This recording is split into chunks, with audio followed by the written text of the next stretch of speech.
Mizmor LeDavid, Bavarochu Mipnei Avsalom, Benau. A hymn of David when he fled before Absalom his son. O Lord, how many have become my enemies? Thousands are rising against me, thousands are saying of me, for him there is no help in God. Selah. But you, Lord, are a shield about me, my glory and the lifter of my head. I cry aloud to the Lord, and he has answered me from his holy mountain. Selah. I lie down, I sleep, I wake up, for the Lord is upholding me. I will not fear the 10,000s of people who have drawn up in a circle around me. Rise up, O Lord, deliver me, my God, for you have slapped all my enemies on the cheek. You have broken the fangs of the wicked. Salvation is from the Lord. Your blessing be upon your people. Selah.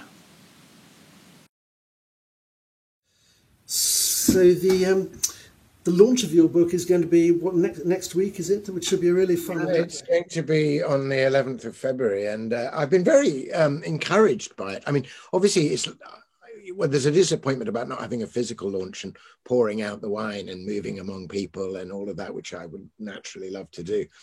But of course, you're constrained by space then, and I've been immensely encouraged by the numbers of people who want to be part of the conversation that you and Paula Gooder and David Taylor and I will have about the Psalms. I think we have over 600 people who are going to be there, so that's very encouraging. Well, that's wonderful. Well, thank you for joining this conversation, and that launch I put a link to the launch of that. Of Malcolm's book again at the bottom of the screen. So if you happen to see this before Thursday, do just click that and come.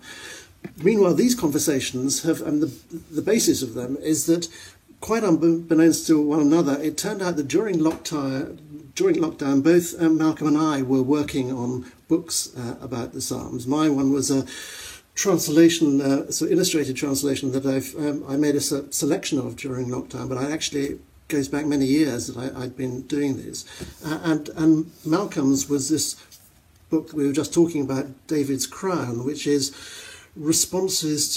poetic responses to each of the Psalms. And the nice thing I felt about this was that you actually linked each Psalm together, which, in the whole Psalter, some of the Psalms are very obviously linked to one another, and some actually may even be the same poem, but others are, it's not quite clear. But 3 and 4, which we're sort of thinking about today, I mean, I don't know how when you made your transitions between the Psalms, did you sort of think about always the links between them, or was...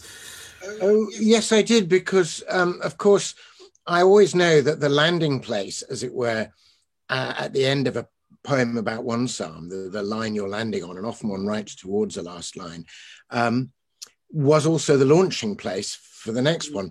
So when I was writing on, say, 3, I would have to have also read and meditated on 4, so that I knew that the place I got to at the end of 3 was a good place to start in 4. And in some sequences, some transitions, that's very clear, and you feel the compiler of the original book of Psalms was doing something deliberate. Of course, others, the transition can be quite sharp and jarring, but that was part of what I want, because my experience of the Psalms is the experience of a person. I'm a priest in the Church of England, and it's a matter of our daily office that we say the Psalms. And we say them in sequence. We don't say them, just because they happen to be thematically to do with something other. You just, like the Benedictines, you just go through the Psalms. So part of the experience for me of praying the Psalms is precisely that experience of transition. And sometimes it's very helpful. You read a Psalm of lamentation, and then suddenly the next Psalm lifts you up again. Yes. There's no logical transition between the two. But there is a poetic or emotional one, and I wanted to negotiate and navigate and express that in the form of the poetry I was writing. Yes.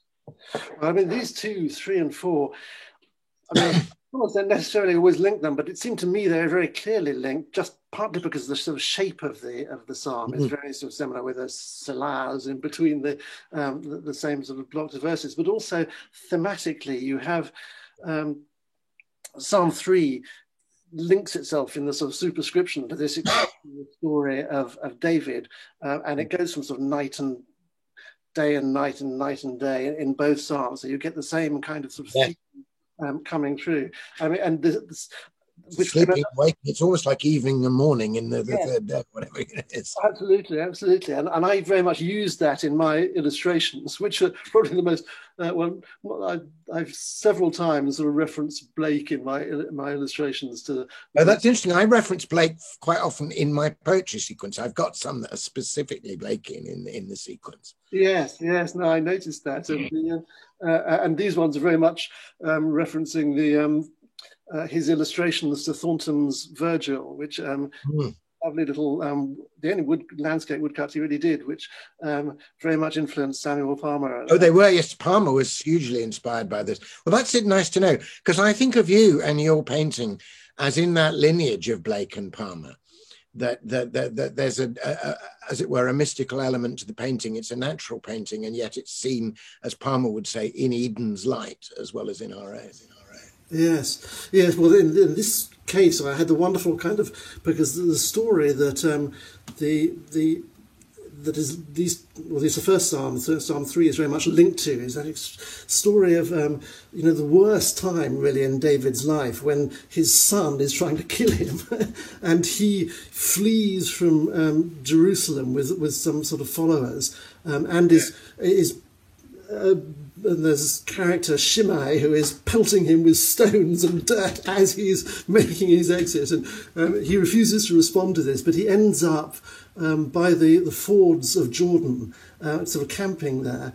And then Absalom, his son, is sort of advised by Ahithophel, who is trying to help him depose David to immediately attack and get rid of David's army. But his friend, who is remained behind, tells him to leave David till the next morning, when you can do it en masse. So David, in the story, sort of camps beside the fords of Jordan, but then gets this message and crosses over. And so my illustrations sort of show him, first of all, camped, and then crossing over and escaping, and then with the Jordan in the background, and then finally sleeping.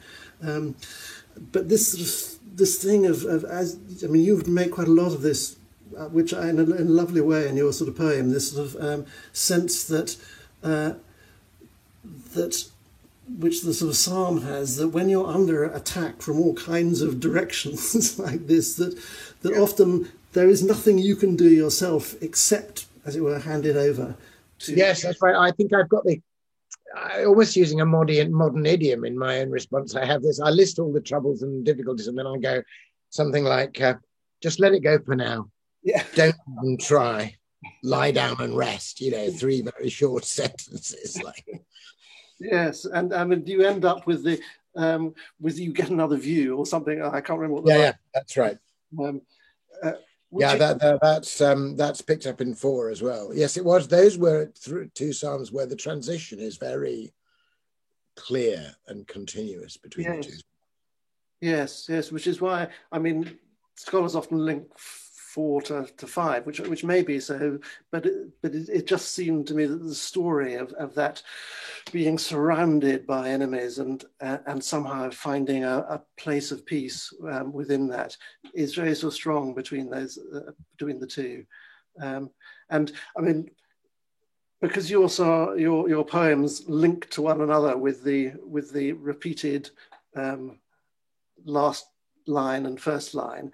It just sort of naturally gets that transition and brings the two together. So maybe you could read both the psalms together, and then right at the end we'll hear Psalm 4. But just to say again, we're hoping to do some more of these conversations. So if you want to to keep in touch with them, just click the subscribe button at the red thing, and which doesn't cost you anything, just lets you know when things are happening. And also, if you want to come to Malcolm's the launch of his book, there's as I said before, a link below. So let's end with 3 and 4 together as a sort of single linked poem. Okay, thank you. 3. Domine quid multiplicati. That you may find your peace in his goodwill, call out to him and tell him all your fear, for he will hear you from his holy hill. He knows how many ills, both far and near, oppress your soul, and how they multiply these obstacles and problems, how you veer from one side to the other, from one lie to yet another, till there's nothing true. Just let it go for now. Don't even try. Lie down and rest. Let him look after you. And in the morning, when you rise again, then let him lift your head and change your view, replenish, renovate you, and sustain his long, slow blessings in your growing soul, till troubles cease and only joys remain. Psalm 4, Cum invocarum. Till troubles cease and only joys remain, take refuge in the shelter of his love, who hears your call and feels with you your pain, who does not keep his distance high above, but brings his light into your little room, nestles and settles with you like the dove in its familiar dovecote. From the womb of Mary to her house in Nazareth, the upper chamber to the empty tomb, he comes to share with you your every breath and to commune with you. To every heart that opens to him, he will bring new birth. For every ending, offer a new start. Lie down in peace and trust and take your rest, safe in the love of one who'll never part. For the worship leader, with string band, a hymn of David. Answer me when I cry out, God of my vindication. You set me free when I was hemmed in. Have mercy on me and hear my prayer. Sons of men, how long will you insult my glory, because you love emptiness and chase after a lie? Selah. But know that the Lord has set apart for himself the one that he loves. The Lord will hear when I cry out to him. Shake with anger, but do not sin. Speak on your bed with your own heart, and be still. Selah. Sacrifice righteous sacrifices and trust in the Lord. Many are saying, who will make us see prosperity? O Lord, lift upon us the light of your face. You have given my heart joy beyond that of the time when their corn and wine abounded. In peace I will lie down and sleep at once.